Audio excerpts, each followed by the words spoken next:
नमस्कार जय जगन्नाथ सांग मैंने आपण मैंने प्राय वीडियो कमेंट कर पचारे दीदी हेयर रे को ऑयल यूज कर शैम्पू यूज कर कुह से भाविली आपण मानी गोटे वीडियो आनीदेवाटा ही हम कहीं आपण मैंने प्राय वीडियो कमेंट कर कि कमेंट रे तो कही हेनी मु को हेयर ऑयल यूज करे कहीं मु तैयारी करी जेहेतु तेल घरे लगाए मुझे कमेंट रे केमती कहीपरि से भाविली गोटे वीडियो आपण मानी आनीदेवी मु अलोवेरा रे तेल तैयारी करी घरे लगाए आज आपण मान सहित सेयार कर अलोवेरा रे केमती तेल तैयारी हम हेयर पे बहुत भल ग्रोथ भी हेयर हम बेबी हेयर भी उठो बहुत सारा देखिए तेलटा आपण मानक बहुत हेल्पफुल हम वीडियो को शेष पर्यंत देखु जानीपर तेलटी केमी मुझे तैयारी करी चलतु तेल तैयारी करवा मुझे किसी अलोवेरा नहीं बाड़ी आमर तोलिकी आनी अलोवेरा आपको साइड कटा हम कंटा तक कटा हो पीस पीस कटा हम मुझे काटिकी देखी आणिकी साथी साथी आप यूज करेंगे माने अलोवेरा को आणिकी गोटे दिन रखीदे राति सारा सकाଳେ आपको तेल तैयारी करेंगे से जो येलो अंशटा थाए जो पार्टा मुझे काटी देखूँ काटी सारापर जो येलो अंशटा थाए से भल नुह कि रखीदे किसी समय अलोवेरा आणिकी बाड़ी घंटे 2 घंटा कि 3 घंटा खंडे रखीदे तापर तेल तैयारी करेंगे बहुत भल हम कहीं जो येलो अंशटा थाए से आम चुटी भल नुह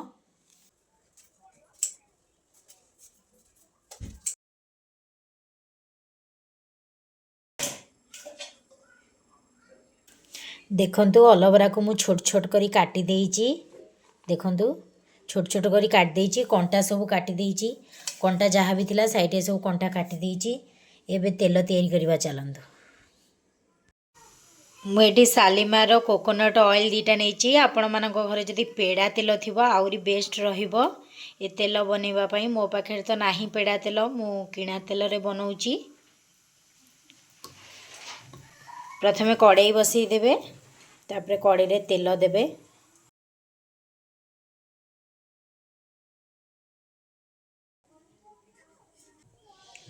तेल रे अलोवेरा पकेबे काटिक रखिथिबा अलोवेरा सब तक पकई देबे तेल रे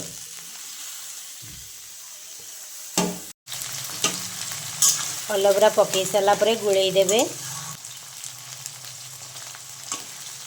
पकई सारापर गुड़ाई देबे अलोवेरा रसटा तेल रे पूरा बाहरी जीवो किछि समय फुटेबे पूरा जमती अलोवेराटा फुटी फुटी पूरा कला पड़ी जीवो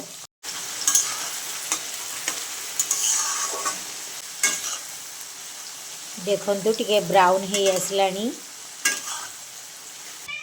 ए तेल रे बेसी किछि पड़ेनी खाली अलोवेरा नड़िया तेल रे हो जाए बहुत भल तेलटा बहुत माने सिल्की देखा जीवो चुट्टी बेबी हेयर भी देखिए उठो साइड रे भल तेलटा यूज कले आपण मैंने जानीपर हाल्का रही तेलटा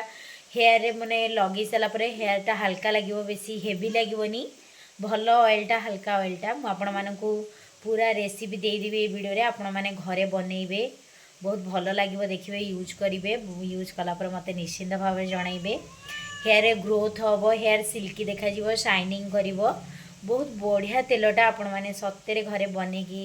ट्राए करेंगे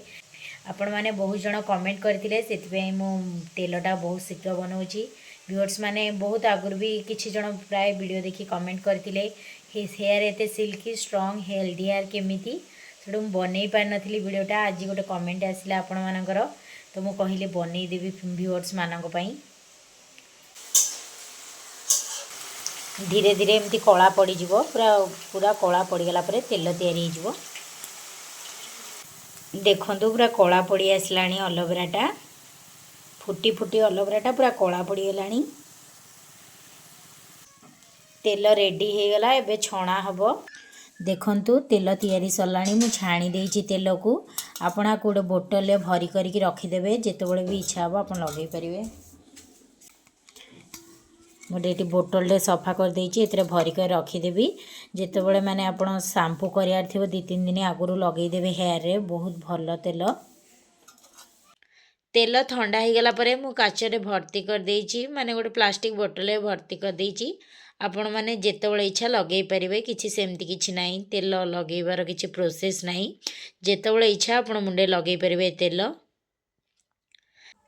मु हेयर रे लोरियल शैम्पू यूज करे यहाँ हेयर को 72 घंटा मॉइस्चर रखे बहुत भल शैम्पूटा आपण मैंने पचारुले समस्ते कि दीदी हेयर रे को शैम्पू यूज कर भी कह मुई हेयर रे शैम्पू यूज करे लोरियल शैम्पू मुझे कहीदे ये शैम्पूटा बहुत भल आपण मैंने यूज कले जापर हेयर बहुत सिल्की देखा जाए शाइनिंग मॉइस्चर भी रखे 72 घंटा आपण मैंने देखिपे ये लिखाई ये लिखाई आपण मैंने देखिपे ये लिखाई 72 घंटा मॉइस्चर रखिबो एबडे उल्टा देखा जाउची कहीं फ्रंट कैमेरा अच्छी आगुरी